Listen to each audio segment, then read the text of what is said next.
Hello दोस्तों, कैसे हो आप सब। उम्मीद है आप सब अच्छे हैं। और आज हम करने वाले हैं नीट सीरीज़ का पहला टॉपिक, पहला पार्ट, रोटेशनल मोशन। और रोटेशनल मोशन हमारा फ्रेंड्स ये दो पार्ट्स में हम करने वाले हैं। ये पहला पार्ट है।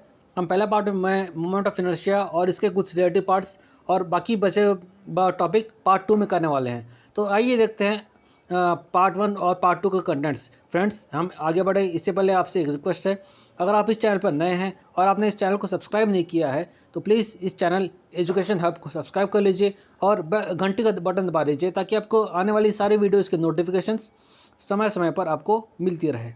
फ्रेंड्स, चलते हैं आगे। अब देखते हैं हमारे कंटेंट्स, हम क्या पढ़ने वाले हैं इस टॉपिक पे। फ्रेंड्स, ये हमारा कंटेंट्स पार्ट 1, जैसे मैंने कहा 2 पार्ट का ये सीरीज़ है। इस चैप्टर का पार्ट 1 में हम क्या पढ़ने वाले हैं, rotation motion, rotation motion, centre of mass, moment of inertia, axis theorems and moment of inertia of addition and subtraction. हम ये सारे एक क्विक रिवीजन करने वाले हैं। ये क्या होता है हम एक बार देखेंगे। वैसे भी हमने पहले ही पढ़ चुका है इसके बारे में, बस ये क्विक रिवीजन सीरीज है नीट क्रैश कोर्स का पहला पार्ट। आइए आगे बढ़ते हैं, देखते हैं what is rotation motion.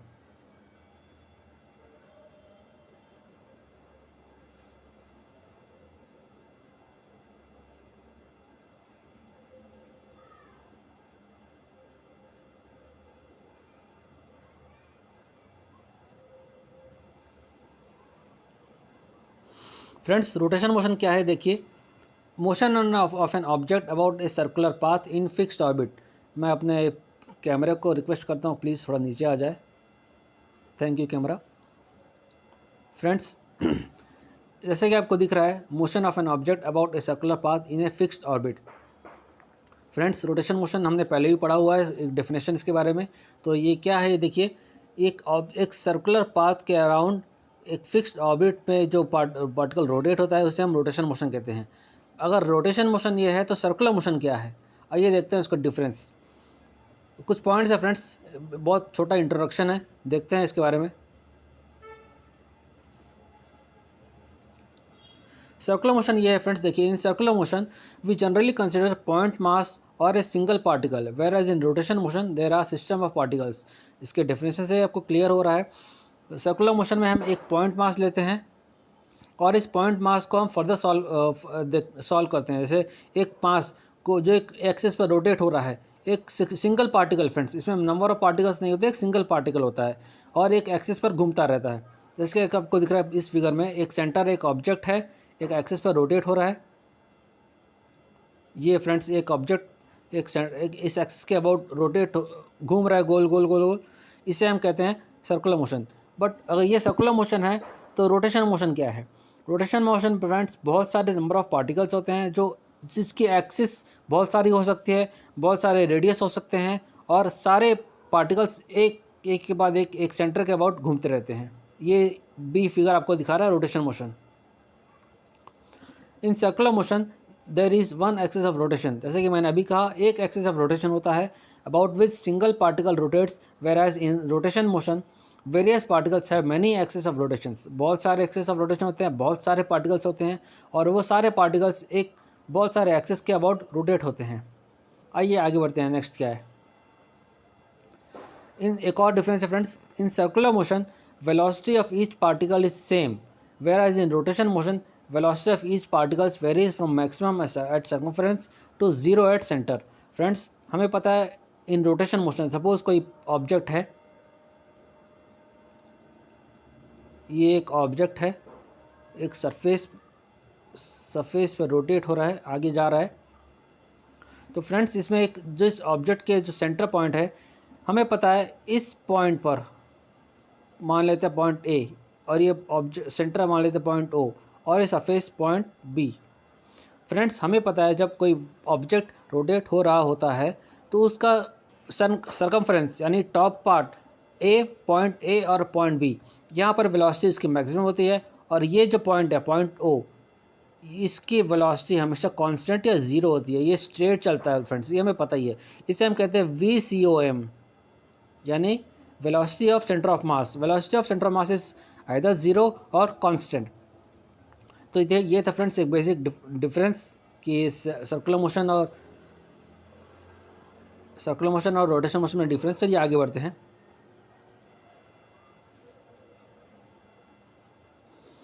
Centre of mass, what is centre of mass?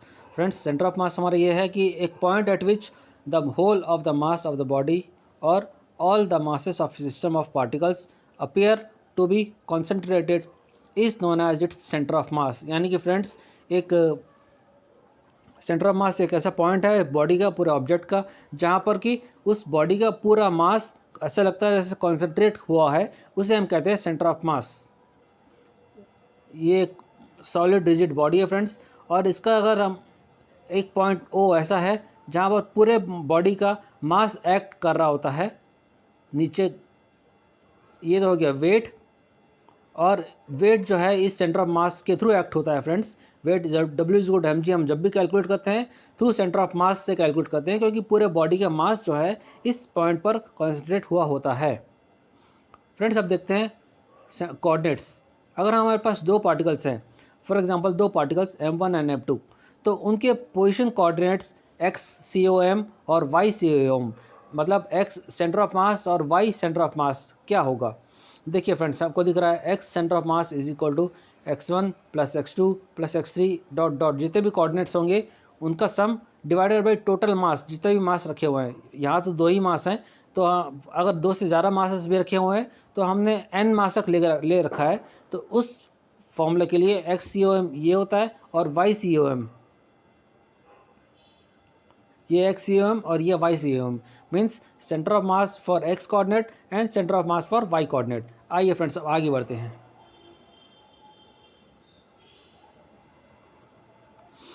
Moment of inertia, very very important topic friends. इसके बिना तो ये टॉपिक इंपॉर्टेंट ही है। एक्चुअली स्लाइड का पहला हेडिंग भी मैंने इसी के नाम से दिया, मोमेंट ऑफ इनर्शिया।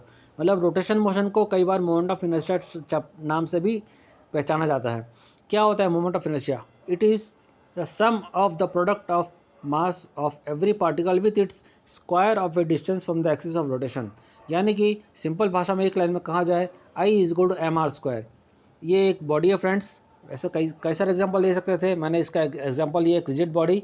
ये है एक रिजिड बॉडी, इसके एक एक्सिस है, फिक्स्ड एक्सिस। ये रिजिड बॉडी इस एक्सिस के अबाउट रोटेट कर रही है friends. Rotation, moment of inertia हमेशा रोटेशन के लिए ही लगाया जाता है। एक स्ट्रेट लाइन लीनियर मोशन के लिए मोमेंट ऑफ इनर्शिया नहीं होता। इसके एक ओमेगा एंगुलर वेलोसिटी से रोटेट हो रही है इस फिक्स एक्सिस के about. Then moment of inertia हम क्या कैसे फाइंड करेंगे? I=mr², यानी mass of the body into square of distance और दोनों का प्रोडक्ट, जैसे कि ऊपर यहाँ डेफिनेशन लिखा हुआ है।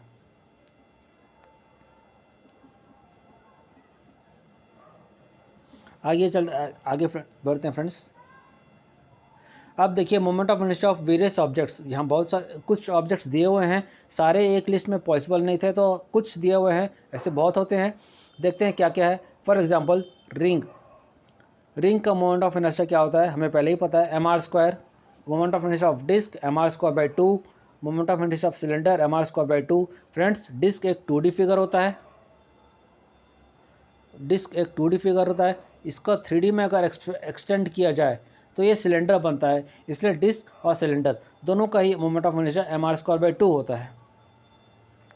Disc is a 2D figure whereas cylinder is a 3D figure. Now sphere का मोमेंट ऑफ इनर्शिया होता है 2/5 mr²। Similarly moment of inertia of rod through centre से जो एक्सिस पास हो रही है उसके about moment of inertia of rod होता है ml²/12। और किसी एक्सिस पे एक एंड पर moment of inertia of rod होता है ml²/3। ये बाजू में एक डायग्राम दिया हुआ फ्रेंड्स, शायद क्लियर नहीं है डायग्राम, ये मैंने फिर भी पर डिक्टेट कर दिया है। चलिए आगे बढ़ते हैं। अब आते हैं most important part of moment of inertia, that is axis theorems. हमें पहले ही पता है दो एक्सिस थ्योरम होते हैं, parallel axis theorem and perpendicular axis theorem. What is parallel axis theorem? According to this theorem, if we wish to find moment of inertia about any point O of a given rigid body, यानी हमारे पास कोई एक rigid body है और उसके किसी भी point पर एक एक्सिस, किसी पर्टिकुलर एक्सिस पर हमें अगर मोमेंट ऑफ इनर्शिया फाइंड करना है तो हम कैसे फाइंड करते हैं फ्रेंड्स? ये होता है formula, general formula. Moment of inertia passing through point O is equal to moment of inertia of that body passing through central axis plus moment of mass of that body into perpendicular distance between those two axes. मतलब IC और IO के बीच का जो distance होगा वो R कहलाता है। तो इस तरह हम पैरेलल एक्सिस थ्योरम लगाकर किसी भी एक्सिस पर फाइंड किया जा सकता है मोमेंट ऑफ इनर्शिया। फ्रेंड्स, इसकी एक और ख़ास बात है, this is applicable for 2D and 3D objects. ये 2D ऑब्जेक्ट्स और 3D ऑब्जेक्ट्स दोनों पर पैरेलल एक्सिस थ्योरम अप्लाई किया जा सकता है। Friends,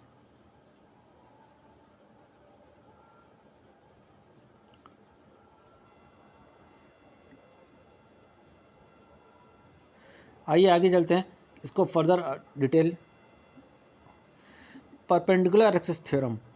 According to this theorem, moment of inertia about zz axis is given is equal to sum of moment of inertia about the other two axis। यानी कि अगर हम किसी बॉडी के अबाउट बॉडी में z एक्सिस के about moment of inertia find करना चाहते हैं तो उस बॉडी से पास होने वाली दो और एक्सिस x एक्सिस और y एक्सिस दोनों पर मोमेंट ऑफ इनर्शिया जो को अगर सम कर देंगे तो हमें iz मिल जाएगा। फॉर एग्जांपल, एक एग्जांपल लेते हैं।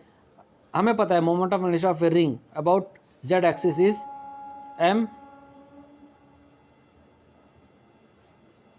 I होता है फॉर रिंग, I होता है mr²। अगर हम ये तो हमें पता है I थ्रू z एक्सिस, अगर हम इसका इन्वर्स फाइंड करें यानी moment of inertia of x axis और moment of inertia of y axis, x और y के अबाउट अगर हमें फाइंड करना है, हमें पता है all three axis are mutually perpendicular to each other. और दूसरी बात यह होता है कि सभी एक्सिस एक दूसरे के x और y दोनों एक दूसरे के इक्वल होते हैं। इसका मतलब ये हुआ कि अगर हमें फाइंड करना है moment of inertia of ring, जैसे मैंने कहा अभी mr² होता है, और x एक्सिस और y एक्सिस के अबाउट फाइंड करना है मोमेंट ऑफ इनर्शिया, तो क्या करेंगे, mr² is equal to IXX plus IXX। जैसे मैंने अभी कहा IX इक्वल टू IY होता है, सो 2IX is equal to mr²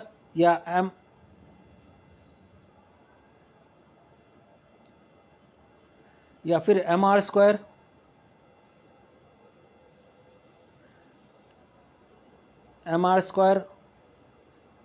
by 2, I is equal to mr² by 2।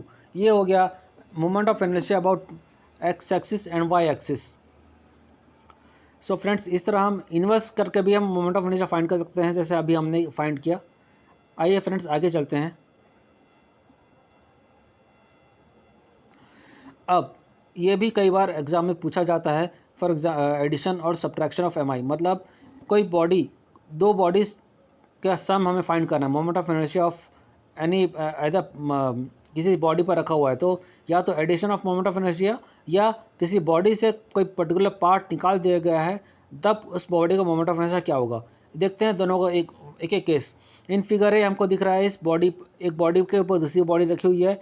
For example, एक स्फीयर के ऊपर दूसरा स्फीयर रखा हुआ है, तो हम इसका मोमेंट ऑफ इनर्शिया कैसे फाइंड करेंगे। फ्रेंड्स, हमें पता है moment of inertia of any sphere is 2/5 mr²। So parallel axis theorem apply करेंगे, r यहाँ पर r की वैल्यू 2r हो जाएगी, m है, तो कुछ नहीं, सिंपल आपको एक पर्टिकुलर एक्सिस चूज करना है। फ्रेंड्स, मोमेंट ऑफ इनर्शिया मतलब आपको एक्सिस डिफाइन करना होगा, पर्टिकुलर एक्सिस किस एक्सिस पर आप फाइंड करना चाहते हैं। For example, moment of inertia of this moment of inertia passing through axis this central axis IC या I1 कह देते हैं, और ये हो गया I2। तो हमें अगर I2 के about moment of inertia find करना है तो हम क्या करेंगे, I is equal to IC plus mr², IO is equal to 2/5 mr² plus कुछ नहीं, सिंपल ऐड कर देना है उस बॉडी के अबाउट, प्लस m इंटू 2, दोनों का बीच का डिस्टेंस वो हो गया 2r, तो 4r²। इस तरह 22/5 mr² आ गया। फ्रेंड्स, ये हो गया सिंपल एडिशन। अब देखते हैं अगर इस बॉडी में से इस स्फीयर को निकाल दिया गया है तो इसका mr² कैसे फाइंड करते हैं। ये होता है, इन फिगर भी हमने देखा कि we have to subtract MI of sphere. इसके लिए हमें सबसे पहले इक्विवेलेंट मास फाइंड करना होगा कि हमने एक पर्टिकुलर मास को निकाल दिया है। अब रिमेनिंग मास क्या है और उसके अबाउट कैसे निकालना है, तो मान लेते हैं एम डैश जो उस मास को निकाल दिया गया उस एरिया उसके अकॉर्डिंग उसके प्रोपोर्शन में एरिया भी निकल गया है, तो एरिया का भी यूज़ करना होगा। तो हम इक्वेट करते हैं एम बाई ए जो गिवन स्फीयर है और M dash by A dash जो स्फीयर निकाल दिया गया है, ये इक्वेट करते हैं। तो यहाँ से हमें एम डैश निकला हुआ मास का एम डैश मिल जाएगा हमें, दैट इज़ कितना होगा M by four. So equivalent mass जो आया वो एम बाई फोर आया। अब इस पर पैरेलल एक्सिस थ्योरम अप्लाई करेंगे, हमें मास को सब्ट्रैक्ट करना है फ्रेंड्स, ये याद रखना है। I C is equal to I two is equal to I one minus I C plus M dash R square.